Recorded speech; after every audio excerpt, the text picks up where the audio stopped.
La teoría de la información trata tres ideas básicas.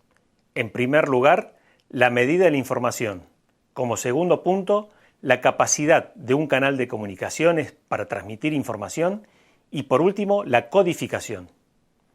Tenemos que ver que hay que determinar qué es la medida de la información y su vínculo con el formato eléctrico. ¿Por qué crees que es importante tener una idea de cuánto mide la información?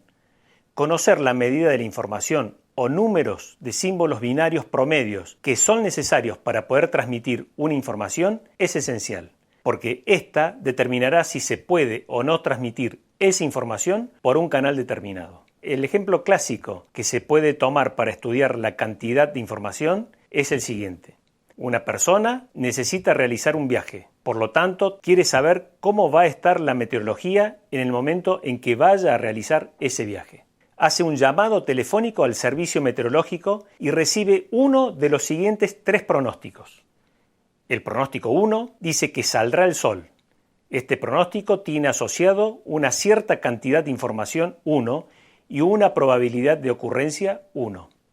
El segundo pronóstico dice que lloverá. Ligado a este pronóstico hay una cierta cantidad de información llamada 2 con su correspondiente probabilidad de ocurrencia. Por su parte, el pronóstico 3 dice que habrá un ciclón. Para este pronóstico también hay una cierta información y, por supuesto, su probabilidad de ocurrencia. El contenido de la información de estos mensajes es bastante diferente. El pronóstico número 1 tiene poca información, ya que el sol sale todos los días. Hay muy poca incertidumbre. La segunda información proporciona más información, pues no llueve todos los días. Y en tercer lugar, la información número 3 requiere aún mayor cantidad de información, porque los ciclones son raros y poco frecuentes. Para poder realizar esta afirmación, demanda disponer de mucha cantidad de información. Como conclusión de este ejemplo, tenemos que cuanto menos probable es que ocurra el mensaje, exige mayor cantidad de información. Denotando como I sub E la información que corresponde a un suceso o un evento, se puede decir que la información es inversamente proporcional a la probabilidad de ocurrencia del suceso en cuestión. Con el fin de cumplir ciertas condiciones vinculadas con las probabilidades, la única relación posible es que la cantidad de información de un evento sea igual al logaritmo en base a de la inversa de la probabilidad de ocurrencia de dicho evento. Esta es la definición matemática adoptada de lo que es la cantidad de información. La elección de la base del logaritmo va a definir la unidad con que se mide la información. Por lo que si la cantidad de información la referimos a bits, se toma el logaritmo en base 2. Otro tema para aclarar es la noción de qué es una fuente de memoria nula. Esta es aquella que emite una secuencia de símbolos pertenecientes a un alfabeto finito y fijo, que emite Q símbolos con Q probabilidades de ocurrencia cada una. Estos símbolos emitidos sucesivamente poseen una ley fija de probabilidades y si admitimos que los símbolos son estadísticamente independientes, la fuente de memoria se denomina fuente de memoria nula. Como cada símbolo que se debe transmitir puede tener una probabilidad de ocurrencia diferente, por ejemplo, en un texto en castellano, la letra A es más probable que aparezca que la letra X. Acá lo que importa es el valor medio probabilístico de la información que se genera en esa fuente de información. A ese valor se lo llama entropía de la fuente. Y si se considera además la unidad de tiempo, se define como flujo de información por unidad de tiempo, tasa de bits o tasa de información R a la entropía sobre la duración promedio del símbolo que se va a transmitir. Para finalizar este bloque, podemos establecer que existe un límite en la capacidad de un canal ideal de comunicaciones, con un ancho de banda finito. Este límite lo planteó Nyquist en 1924 y dice que la velocidad máxima para transmitir información medida en bits por segundo es 2 veces el ancho de banda del canal por el logaritmo en base 2 del número de niveles posibles que tenga la señal. Te invito a que realicemos una actividad.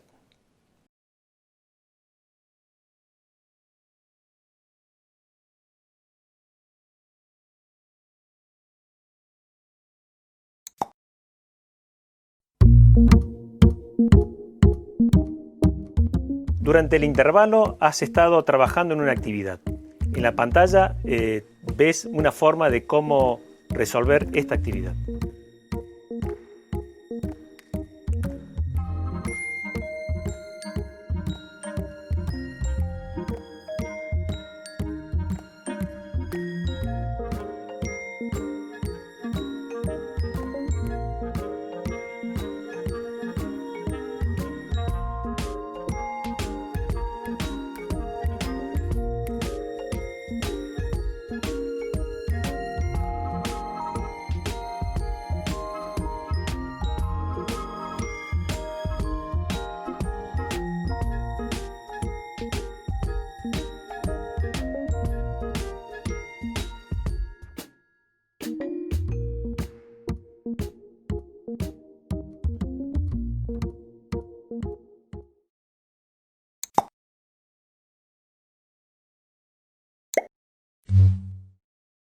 Cualquiera de las formas de comunicaciones en esta edad moderna se realiza a través de la transmisión de ondas electromagnéticas.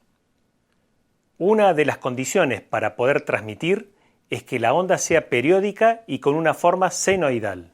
Una señal electromagnética se encuentra definida básicamente por 4 características principales. Por un lado, su amplitud, que es el valor máximo de la señal en un intervalo de tiempo. En segundo lugar, el período, que determinará el intervalo de tiempo en que la señal se repite.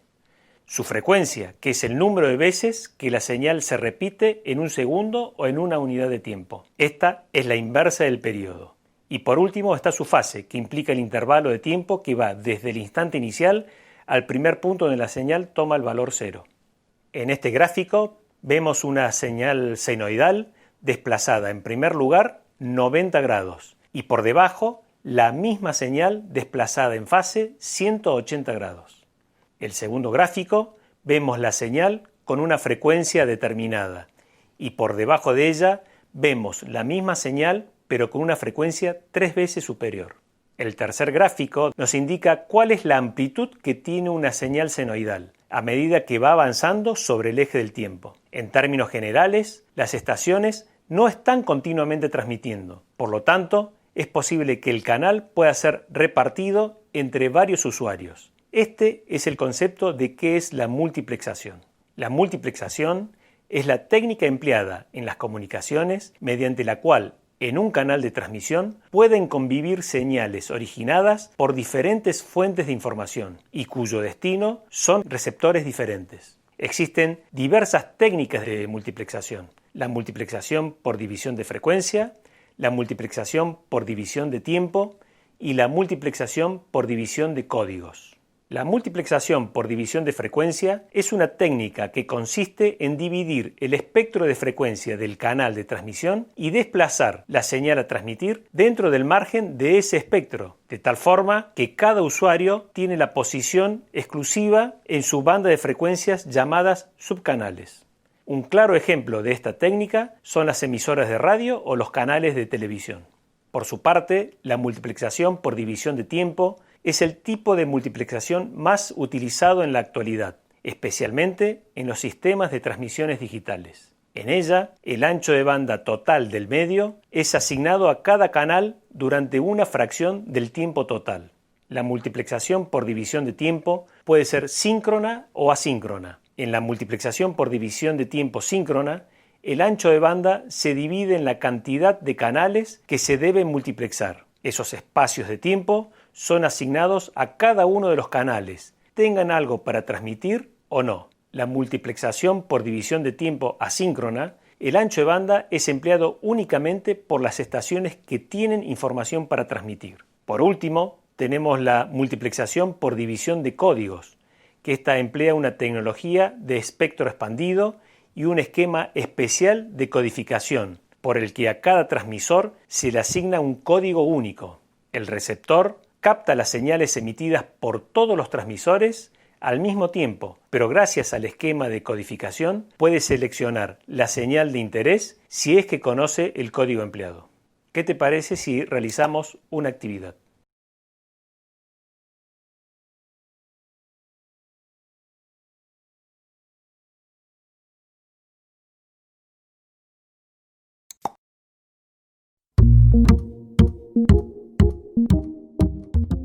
En las claves de respuestas que tienes en la pantalla puedes observar un cuadro que debes completar con los conceptos a la izquierda y las definiciones a la derecha.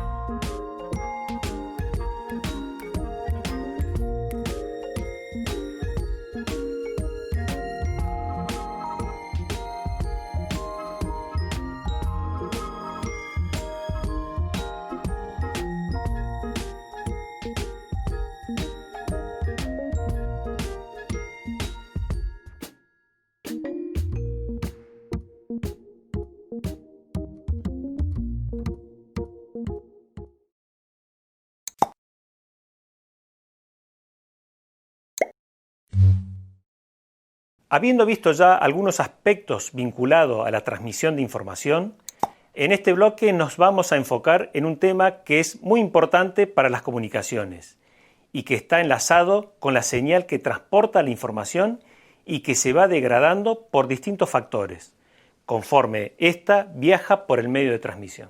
Las limitaciones de la transmisión de datos más importantes que mencionaremos son la atenuación, el ruido y la distorsión. En primer lugar, veamos el concepto de lo que es la atenuación. La atenuación es la pérdida o debilitamiento de la señal electromagnética manifestándose en la merma de la amplitud de la señal. La forma de expresar la atenuación es el decibel y la forma de manifestarlo es el decibel por kilómetro. En el presente gráfico podemos observar claramente cómo la atenuación hace disminuir la amplitud de la señal.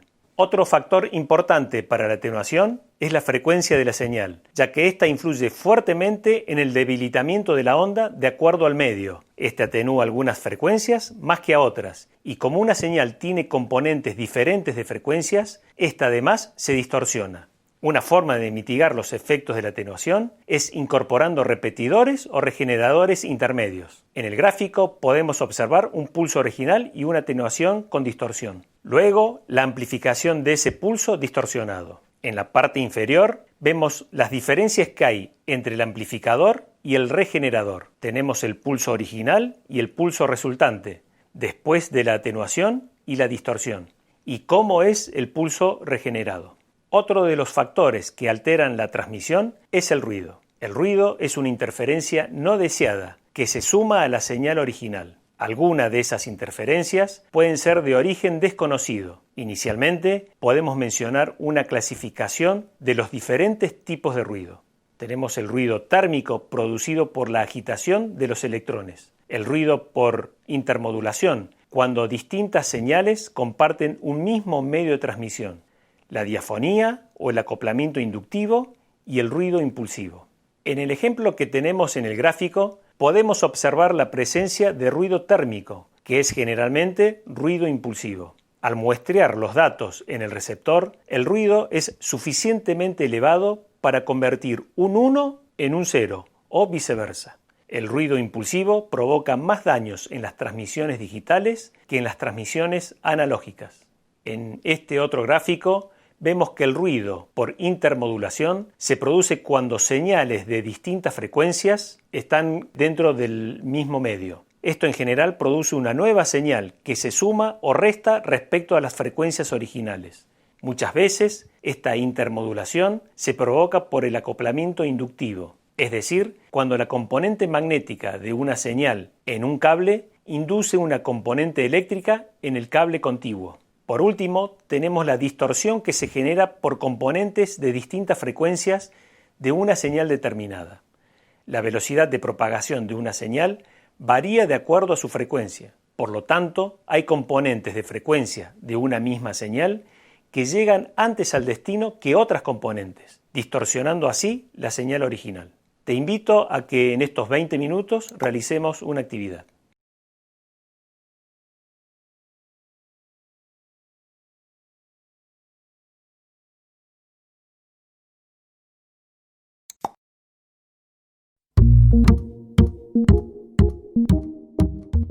Podés observar en la pantalla las claves de respuesta que tienes que completar, un cuadro donde a la izquierda tienes un concepto y a la derecha debes colocar la definición.